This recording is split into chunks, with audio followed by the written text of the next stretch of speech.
Hi guys, welcome to my channel, or welcome back to my channel. My name is Skye and today's video is going to be the most amazing video that I've ever made because it means a lot to me. The meaning behind this video is just incredible. You just can't doubt God's existence when I tell you guys this story, and I know everybody has their own beliefs. That's perfectly okay, but for me this has been one of those things where my whole life I've always had in the back of my mind. I do share little bits of this story with people, specifically what I'm going to tell you guys last, so please stick around because the most incredible miracle is at the end of the story. This story is going to be a true life miracle that I have witnessed. I did not go through this. This is a story of my little brother. He is now 16 years old. And he did give me permission to share this with you guys. I will leave his Instagram down below. Go show him some love. And also, this video is in collaboration with other YouTubers. It is hosted by Clueless Mama D again. I love her, and she shared the story of her daughter last year. I will leave her channel linked below. Go watch her video from last year. It is so heartwarming and it's absolutely amazing. And I will leave the playlist down below as well. Everybody is going to share a miracle that has happened in their life, in somebody's life that's close to them, a family member, a friend, whatever it may be. And my specific story is going to be about my little brother Trey. I'd like to love you, love you. I'd like to love you, love you. I'd like to love you night and day, if I may.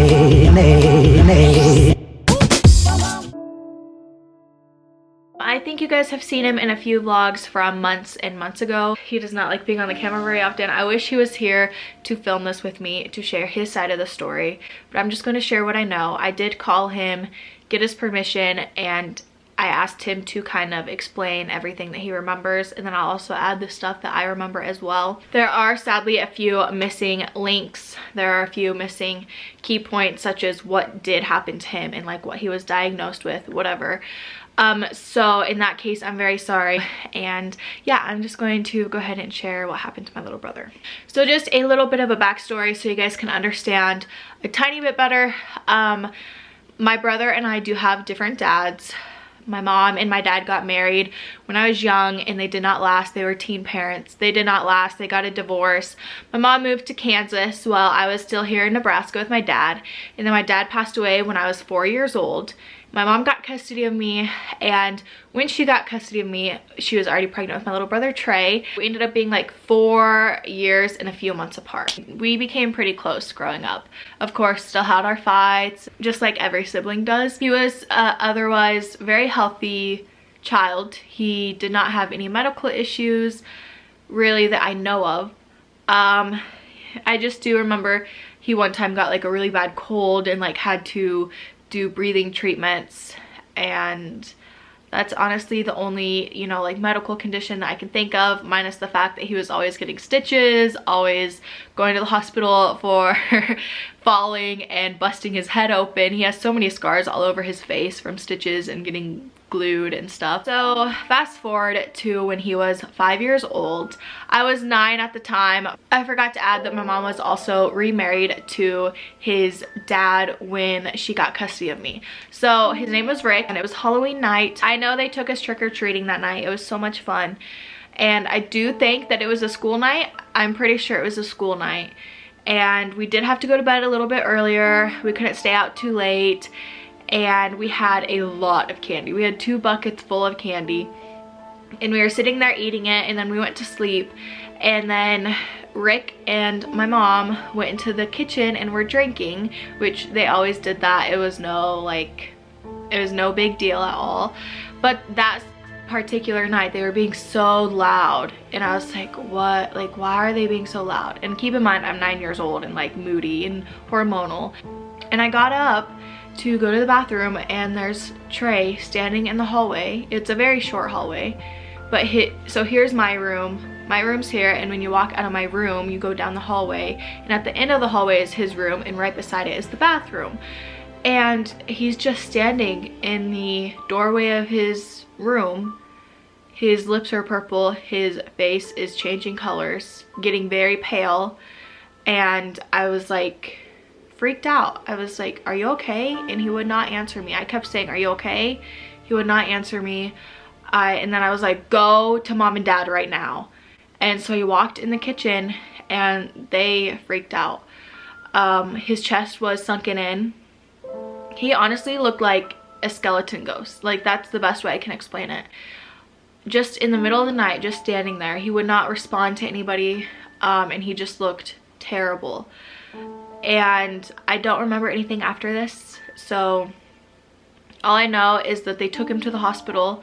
And I can't remember if I was there alone or if Rick stayed with me. I'm sure Rick stayed at the house. I can't imagine that they'd leave me there alone, but at 9 years old, I could probably stay at the house alone. But I do remember staying at the house, and they took him to the hospital, and they didn't know what was going on. We lived in an okay sized town, but their hospital did not have that many resources, so they immediately wanted to transfer him to the next biggest hospital, which was only 30 minutes away, because there's more resources, there's more testing that they could do, and obviously they can help him more there. So they did transfer him to the next hospital. And keep in mind, this whole time I'm at home, I'm at school, whatever.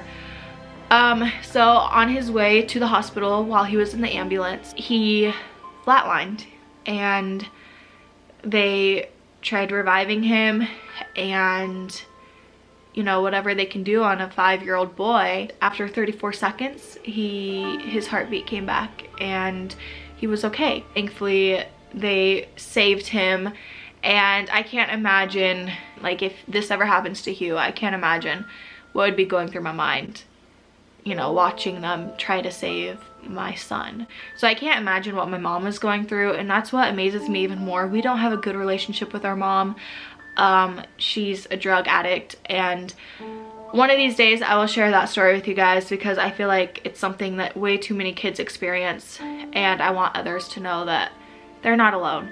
But that's besides the point. It's just, it amazes me that watching her son die didn't give her enough reason to stay in our lives. Going back to the story, he got to the hospital and they still did not know what was going on. Like I said, he was otherwise very healthy and no prior symptoms of anything. When he got to the hospital, I don't know if it was the same day or later on in the hospital, he did flatline again. But this time they tried and they tried and they tried, and a minute passed, 2 minutes passed.